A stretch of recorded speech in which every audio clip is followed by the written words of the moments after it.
And then Marc, you do these 2 records of Cuban music, the prosthetic Cubans that we've been talking about, and did 2 albums. I think both of them were for Atlantic Records, which is kind of ironic. Were there things you were feeling like you couldn't do in Los Lobos that you wanted to do in the Playboys? Yeah, I think, well, we did, as far as both bands happening at the same time, I think it was something in the air. It was time for something like that to happen, you know.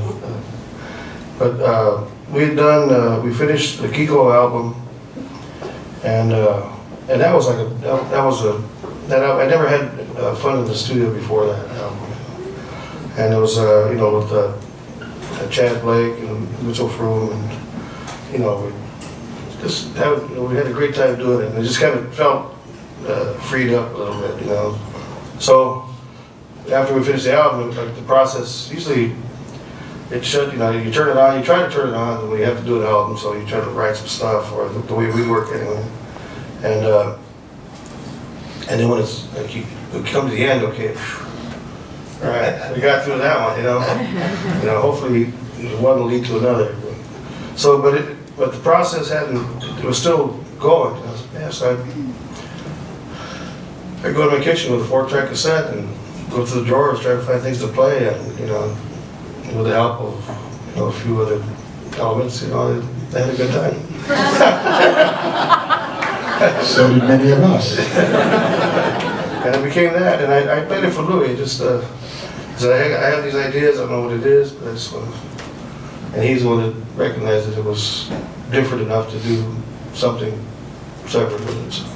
Well, great records, and also I don't want to just brush over you mentioning Kiko, one of perhaps the all-time great records of the rock era.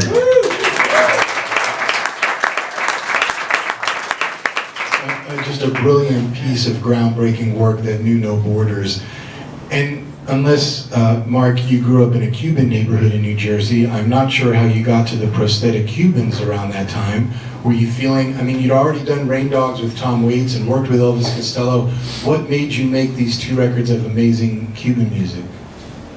Well, at the point at which that happened, I had not lived in New Jersey for quite some time. And it's funny, the neighborhood I grew up in wasn't actually originally Cuban, but it's getting kind of Cuban now. But no, I mean, in New York, first of all, there's a certain amount of salsa, at least where I was living in the 80s, you just absorb a certain amount of salsa and boogaloo. It was what was playing at block parties in the Lower East Side and on my neighbor's stereo, you know, and like that. But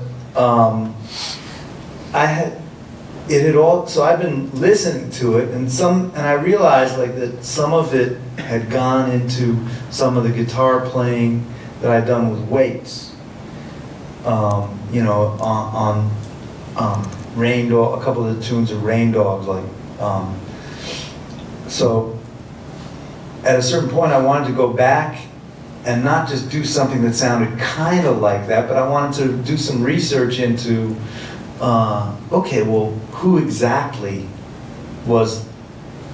made up those things that I was influenced by? I wanted to know their names. And so the first name that I found was Arsenio Rodriguez. And like, I just was knocked out by what I was hearing, and I wanted to do like a little band, you know, so I could work out some of these, you know, see what he was about, because that's how I learn stuff, is by listening obsessively to a record and taking it apart and playing. And so I just wanted to do a little band with a couple of friends of mine and check this stuff out. EJ Rodriguez and Brad Jones will be playing with us tomorrow night. We did a little trio, and we played at a benefit for a friend of ours who had become sick, and we got signed to Atlantic Records. So I said, uh-oh. So tomorrow night, will we hear songs from the Postizos records, or from Los Lobos, or from Latin Playboys? So everything you just mentioned. All those things. Oh man. All right.